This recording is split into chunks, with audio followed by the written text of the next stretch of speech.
नमस्कार, मी निसर्ग अभ्यासक चैतन्य कीर. सम्यक ग्रीन पार्कमध्ये आल्यावरती खूप वेगवेगळे पक्षी मला इकडे बघायला मिळाले, फुलपाखरं बघायला मिळाली. खूप सुंदर झाडं आहेत. आतमध्ये पाऊल ठेवता क्षणी फुलपाखरांनी माझं स्वागत केलं. त्यामुळे इकडे खूप असंख्य फुलपाखरं आहेत. तितकाच पक्ष्यांचा किलबिलाट आहे. त्यामुळे जर तुम्हाला पक्षी, प्राणी, फुलपाखरं आवडत असतील तरी इथे आहेतच. आणि मला इथलं सगळ्यात जास्त हे आवडलं म्हणजे निसर्ग जो आहे त्याला अगदी खूप कटछट केलेली नाही आहे.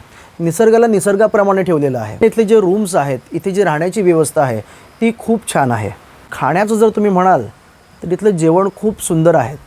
ज्या त्या मावशी आहेत ते खूप प्रेमाने जेवण बनवतात. आणि जेवणामधला मेनू हा असा आहे की हा तुम्ही कधी आधी खाल्लाच नसेल. कारण की हे ट्रेडिशनल फूड आहे आणि फार पूर्वी जेव्हा माणूस खायचा ते तितकंच प्रथिनयुक्त जेवण तुम्हाला इथे मिळेल. तर नक्की भेट द्या आणि जरूर तुम्ही या.